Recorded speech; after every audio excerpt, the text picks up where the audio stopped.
नमस्कार, मी गजानन जाधव। या व्हिडिओमध्ये आपण विद्राव्य खतांचा फवारणीमध्ये योग्य वापर याबद्दल माहिती पाहणार आहोत। मंडळी, बरेच शेतकरी विद्राव्य खत फवारणीमध्ये वापरतात। कोणतं खत वापरायला पाहिजे, कोणत्या अवस्थेमध्ये वापरायला पाहिजे याचं काही शेतकऱ्यांना माहिती नसल्यामुळे मोठी अडचण येते आणि चुकीचा ग्रेड चुकीच्या पद्धतीनं किंवा चुकीच्या वेळी जर वापरला तर याचा कुठलाही फायदा आपल्याला होत नाही, उलट तोटा होऊ शकतो, नुकसान होऊ शकतं। त्यामुळं विद्राव्य खतांचा वापर फवारणीमध्ये जर करायचा असेल तर कोणत्या अवस्थेमध्ये वापर करावा, कोणत्या ग्रेडचा वापर करावा हे आपण पाहणं फार महत्त्वाचं आहे। तसं जर पाहिलं तर झाडाला जे अन्नद्रव्य कुठल्याही भागासाठी लागले किंवा कुठल्याही भागावर परिणाम करण्यासाठी अन्नद्रव्याची गरज असली तर ती अन्नद्रव्य जमिनीमधून मिळवणे ही झाडाची एक नैसर्गिक पद्धत आहे। जमिनीतून मुळांद्वारे अन्नद्रव्य मिळवणे ही झाडांची नैसर्गिक पद्धत आहे। यामुळे मुख्य अन्नद्रव्य आणि दुय्यम अन्नद्रव्य जे आहेत ते आपण जमिनीतून देण्याची शिफारस करतो। परंतु काही विपरीत परिस्थितीमध्ये किंवा काही परिस्थितीमध्ये गरज असताना आपण हे अन्नद्रव्य फवारणीद्वारे सुद्धा देऊ शकतो। जमिनीतून देण्याचे अन्नद्रव्य आणि फवारणीतून देण्याच्या अन्नद्रव्यामध्ये 2-3 फरक आहेत। आपण जमिनीमधून जास्त प्रमाणात अन्नद्रव्य देऊ शकतो, जी जास्त काळ पिकाला जशी गरज आहे तसं पीक उचलू शकते। जेव्हा गरज आहे तेव्हाच उचलेल, जास्त दीर्घकाळापर्यंत आणि जास्त प्रमाणात आपण जमिनीतून देऊ शकतो। फवारणीमध्ये मात्र आपल्याला पिकाला गरज असेल नसेल तरी ते पिकाला पानांवाटे घ्यावंच लागेल। दुसरी गोष्ट म्हणजे यात जर चुकीचं ग्रेड जर गेला तर नक्कीच आपलं नुकसान होऊ शकतं। दुसरी गोष्ट म्हणजे आपण खूप कमी प्रमाणातच फवारणीद्वारे हे देऊ शकतो आणि कमी दिवसापर्यंतच ते मिळेल पिकाला। कमी प्रमाणात देऊ शकतो आणि गरज असेल नसेल तरी पिकाला ते घ्यावं लागेल। हे 2 थोडेसे बंधनं आहेत, पण आपण अवस्थेनुसार जर योग्य ग्रेड वापरला फवारणीमध्ये विद्राव्य खतांचा तर निश्चित फायदा होतो। आम्ही तर सोयाबीन, तूर, हरभरा या पिकांसाठी आवश्यक म्हणजे जवळपास प्रत्येक फवारणीमध्ये या विद्राव्य खतांची शिफारस करतो आणि तोच ग्रेड जर आपण त्या फवारणीमध्ये वापरला तर निश्चित फायदा होतो। आता हे आज जे खतांचे भाव वाढत चालले, मागच्या 4-5 वर्षामध्ये जवळपास सगळ्याच खतांचे भाव दुप्पट झालेत। अशा परिस्थितीमध्ये विद्राव्य खताचा फवारणीमधून वापर करणं हे फायद्याचं आहे।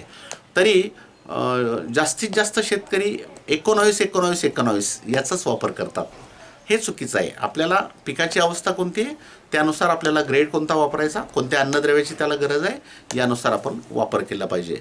तर विद्राव्य खतांचा वापर कोणत्या अवस्थेमध्ये म्हणजे कधी कधी आपण करू शकतो। पहिलं तर जास्त काळापासून पिकाला खत देणं शक्य झालं नसेल तर विद्राव्य खत फवारणीत वापरा।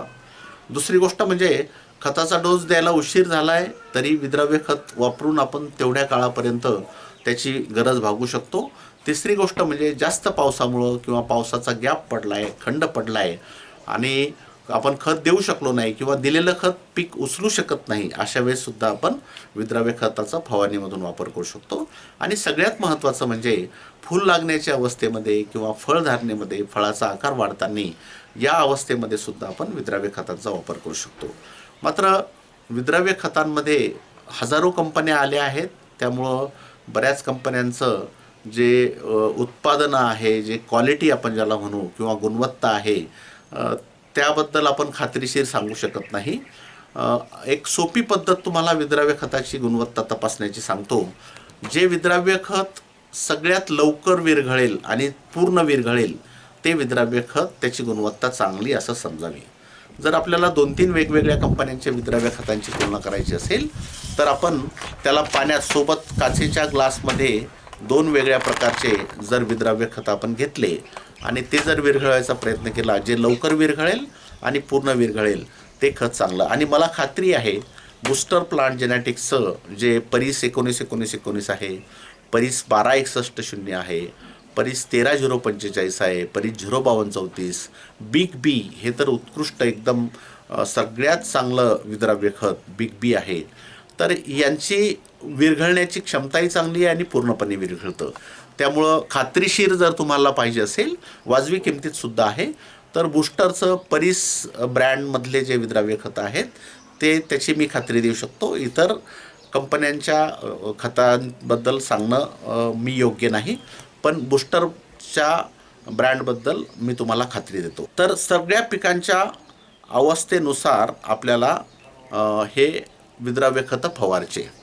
सगळ्यात पहिली अवस्था म्हणजे वाढीची अवस्था. जेव्हा पीक फूल लागण्यापूर्वीची जी अवस्था आहे, फुलं सुरुवात होण्यापूर्वीची जी वाढीची अवस्था आहे, या अवस्थेमध्ये जर फवारायचं असेल तर आपण परीस 19-19-19 हे विद्राव्य खत सर्वोत्कृष्ट आहे.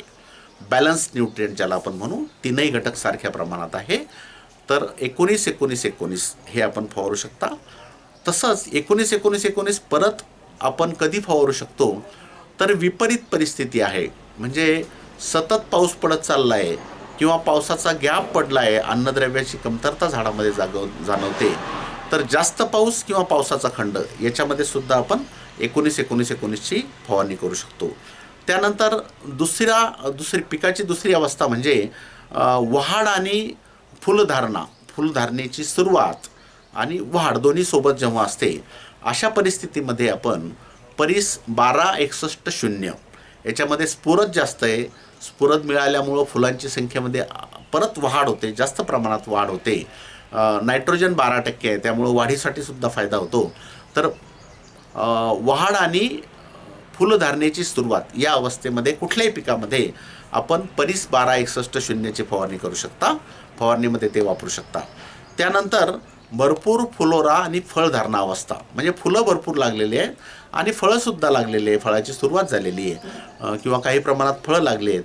या अवस्थेमध्ये जर आपल्याला कुठला ग्रेड फवारायचा असेल तर तो ग्रेड आहे परीस 0-52-34.